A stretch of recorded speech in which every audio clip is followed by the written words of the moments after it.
Hey guys, Dan here. It's Dan Does Disney, and we've got Tim over Zoom today. Hello, Tim.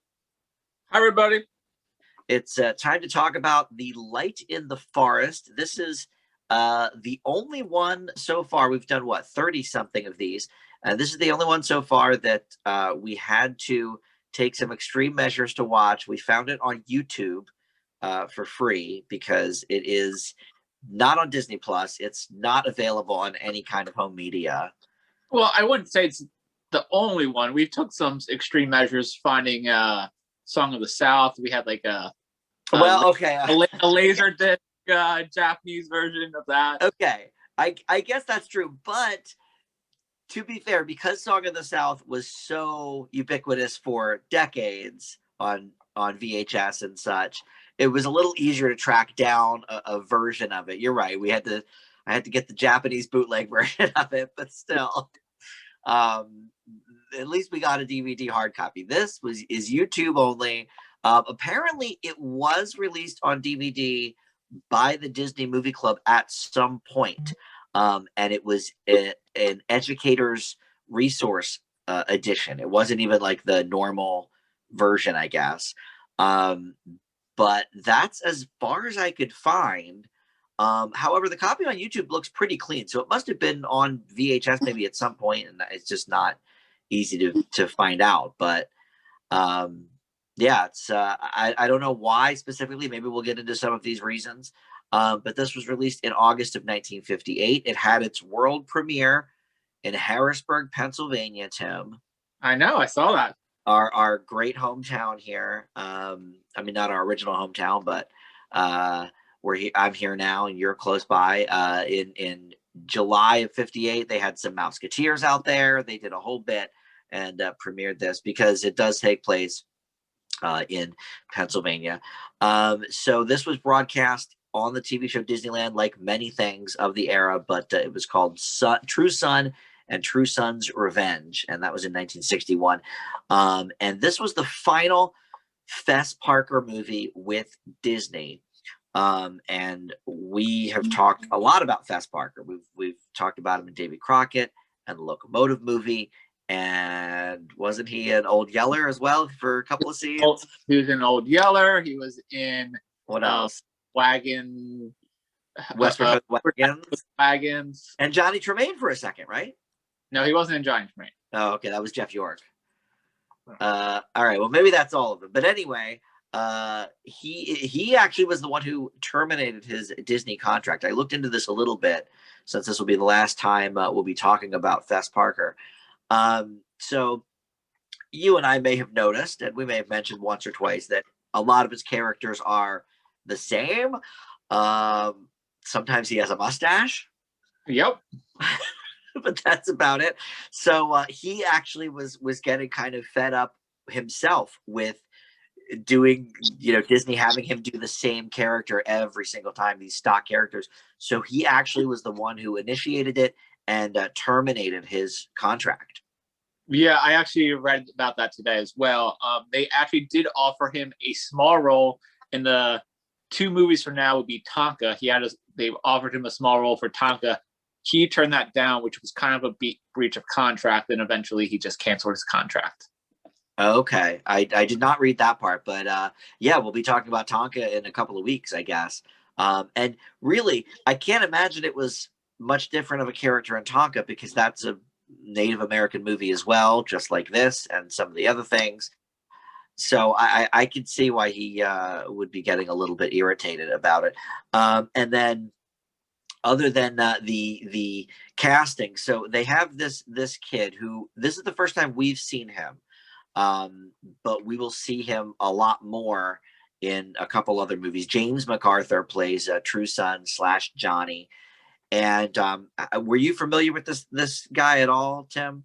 No, but I did look him up, and he's in 2 more Disney movies. He signed a 3-contract movie deal for Disney. And I don't think there are roles quite as big as this, but I had recognized the name, and I'm like, why do I know that name? And I knew it wasn't through Disney. So he was one of the stars of the original Hawaii Five-O. He played Dano, like Bookum Dano. Okay. For all 12 years that show was on the air. So he became very famous after his Disney life. And also, he is the adopted son of Helen Hayes. Have you ever heard that name before? No, but I did see that it was like Helen Hayes, and they said someone else. So I guess it's another famous person. Yeah, you know what? I didn't even look at the guy because I was looking up Helen Hayes. Who was the guy? Oh, Charles MacArthur. I guess I've heard of him too. He was a playwright, but Helen Hayes is an EGOT winner. Okay. So she's done a lot of different things. I know her mainly from a couple of the letter A movies that I did on the Oscar A to Z and Film Fanatic. She was in Airport. She was in a movie called Aerosmith, which is not about the band. And I don't know what else she's won other things for, but she was like a silent movie star and won her Oscar for like an early talkie picture. So she's gotten around. And then one other person that we'll talk about that was in this movie that I did not recognize at all because it was 40 years before I ever would have seen her in anything. But Jessica Tandy is in this movie as well.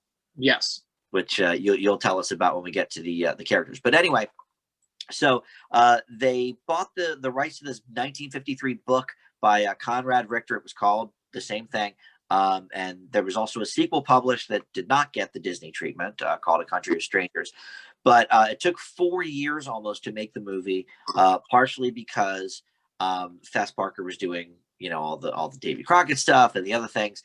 But then they also wanted the actor that plays True Son, James MacArthur, to be able to do it. They really wanted him for the role. And so they had to wait until he was on summer break from Harvard to actually film it. Other than that, I don't really have much else. Even though it does take place in Pennsylvania, it was shot mostly in Tennessee. And this is one where Walt did visit the set for a little bit, just a few days. He was on hand to sort of deal with some things. But this movie does take some liberties from the novel. Tim, I assume you will tell us about that when we talk about the story. Yeah, I have a few things down here that they changed. Yeah. And so, yeah, that was pretty much it. I don't have any sort of box office receipt information for this film. And like I said, it was, pretty scarce to find a copy. I imagine at some point it was released on video cassette or something, but DVD was, I guess, only through the Disney Movie Club. It may have been released in other countries. I don't know, but we watched this on YouTube. I will put the link in the description below. So anybody out there that wants to check this movie out can just click on that link and follow along. So Tim, let's talk about The Light in the Forest. Were you familiar with the Senate Theater where it had its premiere? I was not. I had not heard of that before because that's not here anymore. No, I did look it up. It was a one-screen theater on, I guess, North 2nd Street, right there in the middle of Harrisburg. It opened in 1938, and then it was raised in 1988. Okay. It had a lot of premieres, and then eventually, I don't know at what point, but eventually it did turn more into a movie theater than just a regular movie theater. Yeah, I'm trying to think. 2nd Street. It was like 15 or 13 North 2nd Street, so like right there in downtown Harrisburg. I mean, I guess 2nd Street is where they have all the bars now, so I guess it could have been nestled in there somewhere or near the bus station or the hotels. That's very interesting. The Whitaker Center is right off of 2nd, but it wouldn't be on 2nd. No, it was just a one-screen thing, and so it was just kind of nestled in buildings. I saw some pictures of it. I couldn't find much more information about it. I was like, where was this premiere at? And I looked it up, and I was like, oh, okay. Yeah, I saw Senate Theater. I'm like, well, I don't know where that is. Never heard of that. Yeah. But all right. Okay, into the movie. So it's based off the novel of the same name, Light in the Forest, and it was written by Conrad Richter, and it takes place in 1764. British Colonel Henry Bouquet marches troops into the Ohio to make peace with the native Delaware tribes. As part of the peace agreement, all the captives, all the white captives, must be surrendered to the British forces. Now, a young white man who spent most of his life raised by Native Americans as True Son is sent to live with his birth family in central Pennsylvania. Now, going by his birth name, Johnny Butler, he must learn to fit in with the people he was taught to hate. Maybe this world isn't so black and white, and there is good and bad on both sides. And Johnny might just find his place in this world. So that is the synopsis of the movie without giving much away. And we have the cast, like you said, James MacArthur. He stars as Johnny / True Son, and he'll go on. He is in Swiss Family Robinson. I'm not sure how big a role, but there's family, so maybe he's one of the kids. And then he's also in a movie I never heard of, which we'll watch before Swiss Family Robinson, called Kidnapped. I think it's like 2 years. Oh, yeah. I don't know that one. Okay. As we mentioned, Fess Parker, he plays Del Hardy, and he is a translator / tracker for the British colonel. And then he also goes with True Son to help him adapt into living with his birth family. And that role was expanded from the book. It was a much smaller role, but because you have the great Fess Parker doing it, they do expand it for him. It's not like interesting because some of the more recent movies you've seen, he was not the star of. No, the last movie we watched was Old Yeller, and he was the dad, and he was in the beginning, and then he was at the end, and then it was just that. So maybe for that movie, they just didn't feel it needed to be expanded, and or maybe I would agree. Yeah. So, like you said, it was his last role, and our common or last Disney role, not his last role. He goes on to have a very successful film career, and he has a great hit movie later on his career, a great hit TV show, Daniel Boone, later in his career, which is, I don't know, that runs for like 4 seasons or something like that. I forget how long. Which also, by the way, and I don't know if we talked about this too much when we did David Crockett, but that is a reason why people think David Crockett and Daniel Boone are the same person, because they grew up with Fess Parker playing both roles. And so I guess they just made the connection. I guess so. And maybe our common complaint is that he is Davy Crockett in all these roles, and he is Davy Crockett in this role as well. Yeah. It's the same thing. He even has, like, I think it might even be the Davy Crockett jacket on most of the time. It's very similar. It might be different, but it's very similar to what he wore in some of the Davy Crockett shows. But maybe he felt himself that it was the same role over and over again. And that's left. So maybe if we watch more Fess Parker stuff later in his career, he actually does have more range, and it was more that he was handcuffed by Disney. So we might have been bad mouthing Fess Parker for the last 5 movies, saying it was the same thing. That is a good point. I'm an avid collector of old TV shows. I wonder if there's got to be probably some kind of DVD set of Daniel Boone, or maybe even just episodes on YouTube. But that's a good point. Maybe we're giving him crap, but it was really, he was just chained to Disney, and so he had to do the Davy Crockett thing the whole time. I don't know. So also in this movie we have Wendell Corey, and he plays Uncle Wilsey Owens, and he is the villain of this movie. He plays basically Johnny's uncle, and he does not have a positive view on the Native Americans, so he does not accept Johnny because he was raised by Native Americans, and they butt heads throughout the movie, and it is a big clash. I looked up him. The only thing I could really see that he was in Rear Window a couple years prior to this being released. Oh, one of your favorites. Which is one of my favorites. He plays the detective in it who was constantly talking to Jimmy Stewart and being like, nothing's going wrong over across the street. And he's like, oh, so I kind of recognized him. But he was actually at the premiere as well, with the 4 Musketeers were there, like Annette Funicelli was there as well. It's like, so they brought out the big names. Yeah, they brought out a couple of real hits. Yeah. So then you have Joanna Drew, and she plays Millie Elder, and she's the love interest for Fess Parker. I kind of looked her up. I couldn't really recognize anything that she was really in. And then you have Jessica Tandy, who you mentioned earlier. She plays Myra Butler, which is Johnny's mother. She would go on to win an Oscar for Driving Miss Daisy. She starred in Fried Green Tomatoes, and she was also in Birds, which is another Alfred Hitchcock reference. Right. Yeah. I always forget she was in that. Yeah. And then you have the film debut of Carol Linley, I think it's how you pronounce it. So. Or Linley, maybe. She plays Shannon Doe, which is the love interest for Johnny. She is the indentured servant to Uncle Willsie's character. And they actually created this character for the movie. She was not in the book. Oh, well, yeah. That's great because I liked this character a lot. Yeah. And I don't know why it doesn't say this on the main wiki page, but do you know that she was actually nominated for a Golden Globe for this film? Yes, I do. I looked that up, and it was for most promising newcomer for females. Yeah.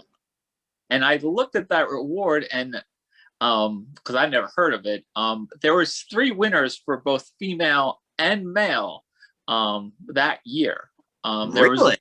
There was like 6 nominations, and both male and female had 3 winners apiece. So I'm not sure if that was. I didn't look that far into it. I was just like, oh, that's kind of weird. Wow. Maybe it was a tie. She won. Oh, no, she did not win. She was one of the losers. I think she was just nominated. There was 3 people that won. She was not one of them. And I didn't recognize her in the movie, but once I looked up her acting career, I was like, oh, she was in the Poseidon Adventure, the 70s version, which I always grew up watching. Another one of your favorites. Yeah. And then we have John McNair. He plays John Elder, which is Millie's father, and he's the pastor. He was in Psycho. He was also in Turner Hooch. So wow, all the Hitchcock connections with this movie today. All the Hitchcock connections, and then finally, the last name I wrote down here was Joseph Kalia. He plays Chief Kyloga. He's True Son's Native American father, or his adopted father as well.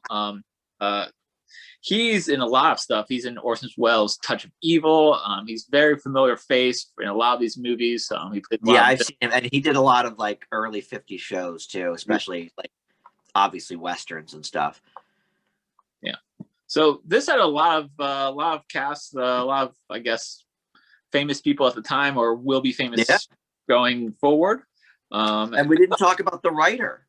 Lawrence Edward Watkin, who was the famous Disney 50s writer. He's written so many of the movies we've talked about.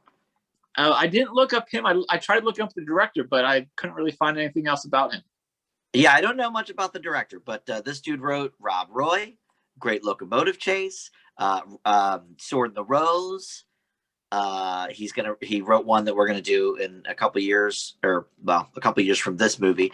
Darby O'Gill and the Little People. He was a big Disney guy for the 50s. Okay. So that's the cast. I thought it was a wholesome family movie with a good heart. But there's very little action in it, and when you do get action, it is a little corny, a little goofy. You didn't like the fist fight at the end with little fist fight at the end. It was a little hokey. Yeah, even the way the guy was fighting, it was like old-fashioned boxery. It was. Yeah, it was like Gorgeous George era 40s boxing. It reminded me, I think Conan O'Brien used to do this, where he was, he was a boxer, and he was always standing that way. Yes. Which is, I think, that's how I box. If somebody wants to fight me, that's like I put up my dukes like the Three Stooges or something. Yeah. Okay, so first let's talk about the opening number, because there is a number in this movie.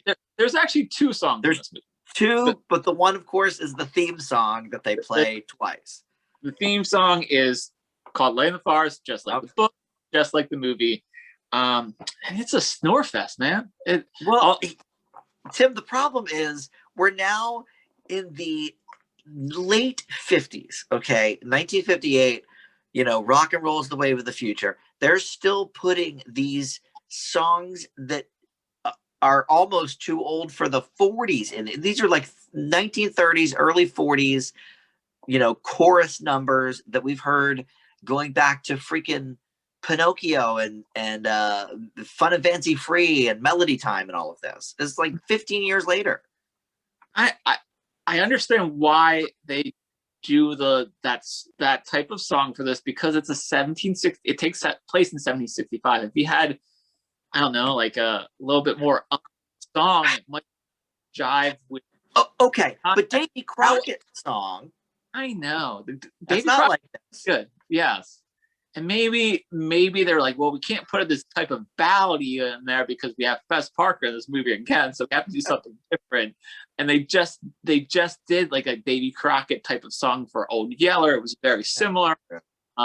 So I don't know. I do think the opening number is a snore fest.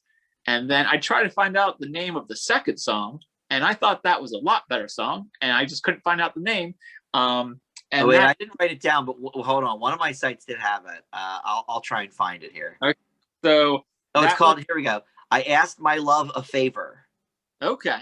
I liked. I liked that song during the hoedown. Yes, during the dance sequence, it was really good. I thought the dancing was great. James McArthur did a really good job of a character not knowing what he was doing during the dance, and it was fun. It was upbeat. The song was kind of catchy as well, and it was a little bit fun. And I don't know, I thought that scene was done really well. I just wish that maybe they just took a little bit of that energy and just put it in the beginning song. Yeah, I agree, and I also am not a fan of bagpipes. So as soon as the opening starts with that horrible song, Light in the Forest, sang by the Disney chorus, and then the bagpipes, and then Fess Parker starts doing his monotone narration, I was just like, dude, what am I getting into with this movie? I know. But after that, I feel like it does evolve into a little bit of a better movie. Yeah. This is actually better than some of the 50s ones we've covered. I think certainly better than the one with the little kid, the outlaw. And I think it's probably better than the locomotive chase as well. I agree. There's not a lot of action, but I don't know. I liked the story a lot here. Yeah, the story was good. I thought the acting was all good as well. There wasn't anybody like a sore thumb sticking out. I mean, you might have issues with how James McArthur is portraying True Son, but I feel like it's accurate of a kid that was raised by Native Americans that's trying to fit into this white community where he doesn't really speak the language that well, and doesn't really show emotion that well. I didn't dislike the character, but I in terms of all the acting of this movie, I did think he was a little bit stiff. But look, I mean, we've mentioned the filmographies of all these other people. They're out there working with Hitchcock and doing all these things. Hawaii Five-0 wasn't for another 10 years, so obviously he honed his skills by then. But I thought he did okay. I wouldn't say it was bad, but I think, and of course, Fess Parker's not that great either. But compared to some of the other people in the film that are more adult, I thought he was a little stiff. But I thought the character was fine. Yeah, but was he being stiff because that was his character of being new to a situation, a community where he couldn't show his true nature of being raised by being Native Americans and not being able to speak the language that he normally speaks, to show the customs of that, not knowing anything and didn't want to like step on people's toes and stuff like that? Well, I guess that's true. The first third maybe of the movie, he barely talks at all. Yeah, he's sort of observing what's going on, and Fess Parker's kind of doing the talking for him. But then I don't know, I guess I felt like towards the end, like when he's fighting with his uncle and stuff, it was a little bit like of the classic Disney sort of overacting. I guess so, yeah. But yeah, I mean, I don't think it was a major negative. But yeah, of all the acting, I thought his was a little weak. I actually liked the girl a lot. Yeah, she was good. I do remember her in Poseidon Adventure, and I think she does a good job in Poseidon Adventure as well. Just for fun fact here, the British colonel, Henry Beaucret, he actually did that. He actually marched into Ohio, and he actually had made peace with the Delaware tribes, and the tribe that True Son came from, the Lenape tribe. That's one of the Delaware Native Americans, and he actually did that. They got the white captives sent free, and same thing happened. Like, some of them wanted to go, some of them want to go because they had lived with the Indians for so long that they adopted that custom. Right. So some of them try to escape, run away, and they fought back. So this novel is fake, based off of true life things.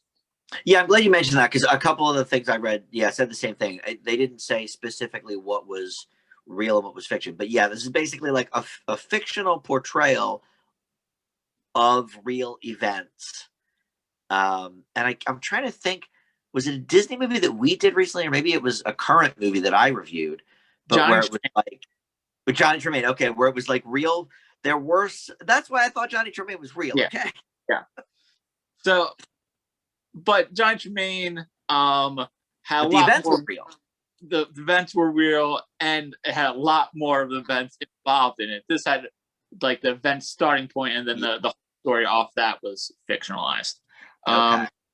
So changes from the book. It ends with a little bit more uncertainty. Basically, you have the fight with Uncle Wilsey in the forest where where he meets up with his buddy Broken Arrow, his cousin, and I guess his other buddy Little Crane was just killed, and you have that fight, and in that fight in the movie, Broken Arrow is going to scalp Uncle Wilsey, and True Son stops him. That doesn't happen. Interesting. In the book, they actually scalp him, and Uncle Wilsey dies. So wow. So the whole fist fight scene at the end doesn't happen because that's Uncle completely different. So yeah, it has a lot more serious tones, and the book ends kind of where in the movie, his adopted father, Chief Kaluga, is like, "Hey, you're not a Native American anymore. You have to go," and that's where the book ends. Basically, okay. True Son Johnny is kind of like uncertain where he goes because, like we said, Del Hardy, where Fast Parker's character is a lot smaller. He doesn't come in his canoe and then takes him back to his family, and they run off and kind of have a happy ending. I was wondering if maybe he was going to leave the movie at that sort of like, maybe not quite midway, but maybe 2/3 of the way through, where he like leaves, and I wasn't sure if he was going to return. Yeah. And and then he did. But when you think about it, maybe they decided to change the ending of the book because they just did Old Yeller, which was a big freaking cry fest, down ending. Yeah. Maybe Disney was like, okay, dude, we can't do too many of these in a row, or people are going to start thinking that this is the kind of movies we make now. Yeah, and I think the subject matter is a little bit more touchy than a dog gang rabies. Right. I mean, just making movies about Indians is not what Disney doesn't have the best record of doing that. No, they don't. And, I felt like the tone of this one was handled pretty well. Definitely. Yeah, we should talk about that for a second, because I was going into this thinking it was going to be really racist, and that's why it's not on DVD or Disney Plus. Like, it's just really bad. But to be honest, especially given some of the ones we've seen, I thought this was actually handled for the most part pretty well. Yeah, I did as well.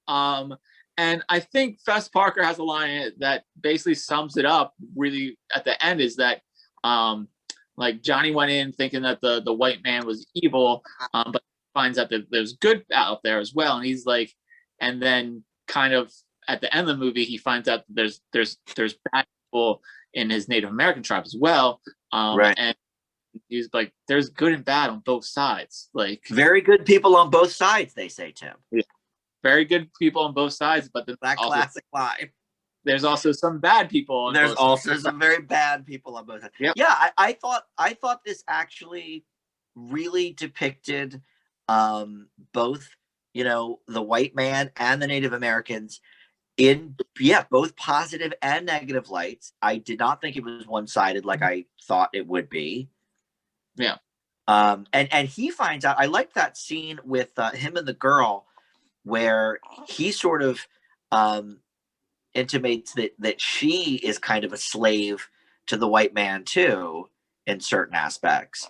Yeah, because she was in indentured service and like he had to do what her his uncle said, or he could sell her contract.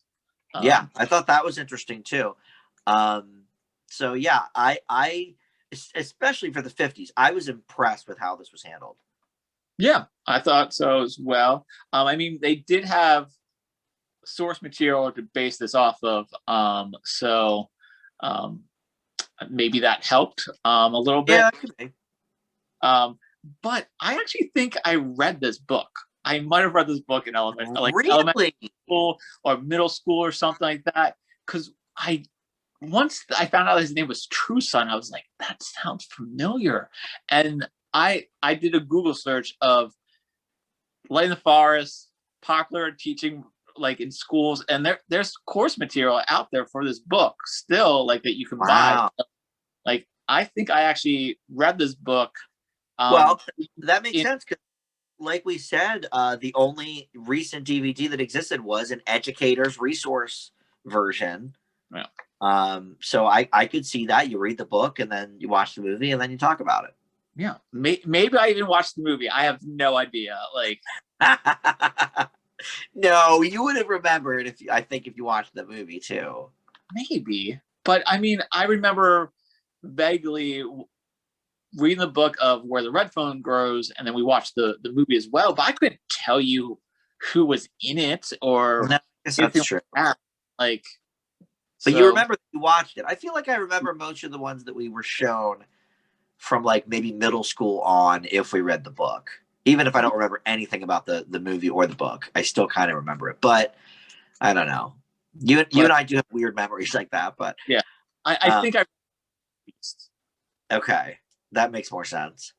I did want to point out before we continue, while we're talking about the girlfriend of True Son, she coins a phrase here, and this may be the first time we've ever heard this, but she says, they're talking about his uncle, and she says, I hope you don't grow up to be like him. He's the biggest hater anywhere. I think this movie coined the term hater, Tim.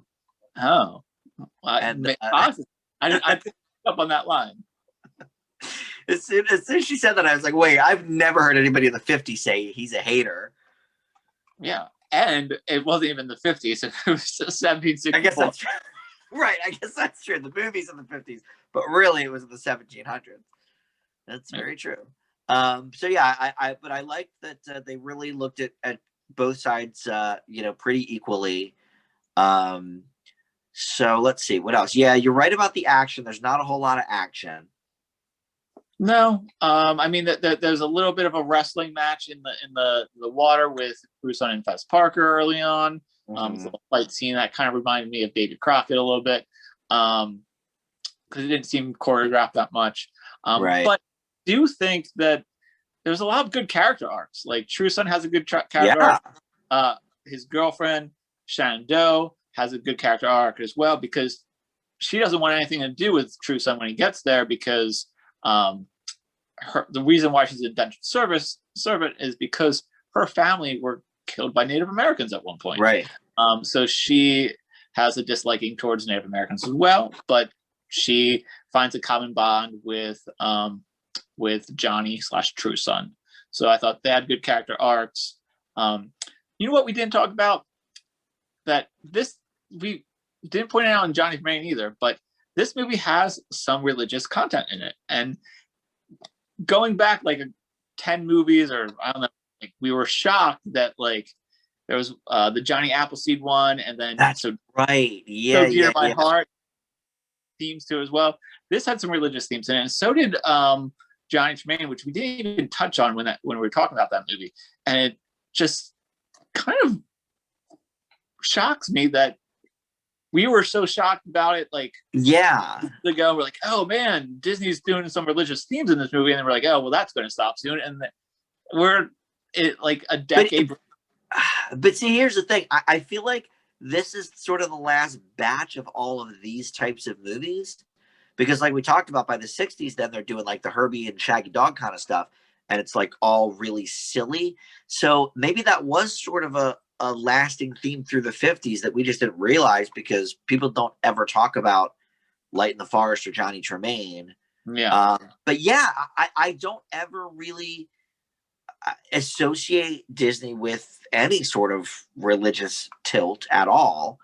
I would say, which one do you think had more, this or Tremaine? I think Tremaine probably had more than this. Yeah, I mean, there was a whole theme about Johnny Tremaine, like that they couldn't work on the Sabbath or and stuff like that. But I mean, at this point in this one, his mom was reading the Bible to him and was like talking about that's right, his reading, and they had to read. I don't know what Bible verses it was, but like blessed are the meek and the peaceful, that one. Yeah. But I think the one that had the most was So Dear My Heart, which was like oh yeah. And that's another one that people don't talk about, even though that's such a great movie. But it's also not on Disney Plus, right? Nope, we had a shared DVD. Right, and Johnny Tremaine. So that's very interesting. Yeah. Maybe. Well, shoot. Yeah, that's very interesting. That three of the main, because Johnny Appleseed one is on Disney Plus, right? I don't know. We do that DVD too? Maybe that was. I forget. One of the confirmations, I don't know if it was Melody Time or Fun and Fancy Free. One of those was we had a shared DVD. Now, it's one of the later ones was Johnny Appleseed, I think. Right? It was either let me look here. Or Melody Time. I got confused. And one of them has Johnny. It was Melody Time. That's the one we had to borrow, right? I guess so, yeah.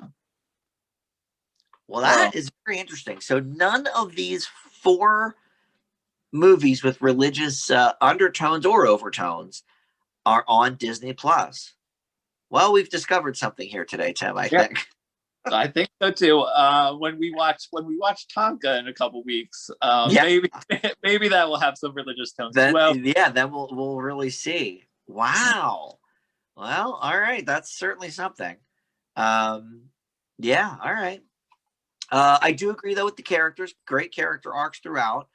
Yeah, it's funny. Even though there isn't a lot of action in this movie, I think I was more invested in the story and these characters than I was for a lot of the early 50s ones. Certainly more so than like Rob Roy, and some of those that I thought were a little more on the boring end, I guess. Yeah. And I even think Fess Parker's character has a decent story arc as well with his love interest. And there's actually I thought there was some humorous lines in this movie or scenes where Johnny gives the ring to Fess Parker because they were like, oh, give the ring to the person you like most, and he turns and gives it to him. He's like, oh no, you have to give it to a girl. Yeah, that was good. It definitely showed their bond as well. Like they definitely had a good bond as well between Fess Parker and Johnny. Yeah, it's interesting. He had a younger co-star in Old Yeller, but he was only in a couple of scenes. But most of the Fess Parker movies we've seen, he's playing off of mainly adults. Yeah. And so maybe there is something to that he works pretty well with younger actors. Not that he's a kid, but certainly younger than Fess Parker. Yeah. So, all right. Well, anything else? I think that's all I really wanted to hit. Yeah, that's all I wrote. I mean, it was interesting. I mean, it definitely takes place in central Pennsylvania. I mean, they mentioned Carlisle a couple times in the I like movie. that. And that's where I work. So, I mean, it was a good throwback to where we live. So, that's always fun. What's the list of Harrisburg movies? You've got Lucky Numbers, of course. Yeah, I don't really think of many other Was ones. Girl Interrupted here? I don't know. I think somebody told me that once, but I've never seen it. I mean, you have the good old Wolverine origins taking the final battle scene on 3 Mile Island. Oh, that's right. I forgot that movie existed. It's such a bad movie. Yes, you don't have too many that actually take place here in Harrisburg.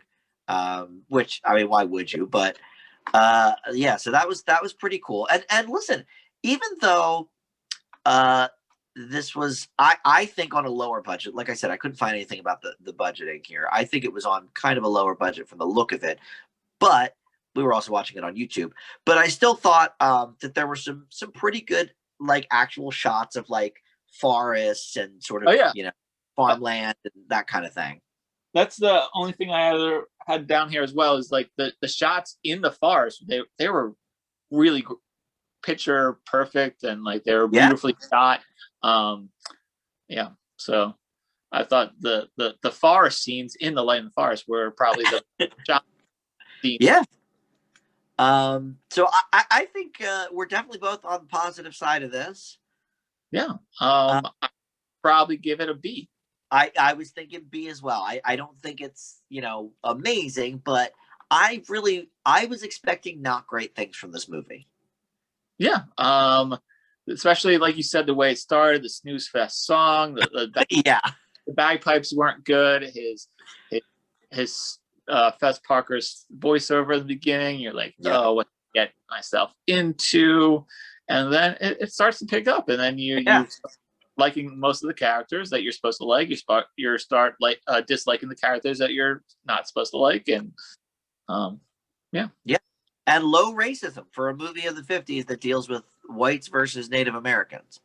Yeah, and for the movies that we've watched that are kind of westerny, most of the ones that we watched kind of felt a little segmented and disjointed, especially like the Children of the Covered Wagons book that got turned into Westward Ho, the wagons, that was very disjointed there. And Tremaine too, a little bit. What? Tremaine. Yeah, Johnny Tremaine was a little bit episodic as well. And then obviously David Crockett movies, because they were episodes as for television. So I felt like this took I think it learned from Old Yeller, and they were like, hey, these are kind of the directions we want to go, storytelling of like smooth storytelling about families and stuff like that. Yeah. So like you said, it'll be interesting in a couple of weeks to see how Tonka deals with some of these similar themes. Yes. I think. But yeah, I agree with the B for sure. So all right, that is Light in the Forest. So up next we will have, and we already recorded it the other day, but we'll have another of the Disney True Life Adventures, White Wilderness, and then we'll do Tonka after that. Yeah, and then I believe it is you and Joe for Sleeping Beauty, and we get to another animated movie which we haven't seen in a while. No, man, Walt really was taking his time getting the animateds out after a while. Yeah, well, you had the World War I kind of, World War II kind of like threw everything. I guess that's true. Kind of like stopped everything, and they couldn't really do much work. So everything was kind of, I felt like, backlogged there, and then they just kind of finished up all the movies at the same time. Well, yeah, and plus, I guess once it hit the mid-50s, he was dealing with the theme park and the TV show. So I think he was more focused on that kind of stuff than buying up animated properties. And because everything was 2D and hand-drawn, I mean, it took 4 years to make a movie, so... Yeah, and he realized that with live action, he just can crank them out and make a lot of money. Yeah, toss Fess Parker, barrel of money, and then go to town. Yeah. All right. Well, Tim, thank you as always for joining, and we'll see everybody next time. Bye, everybody.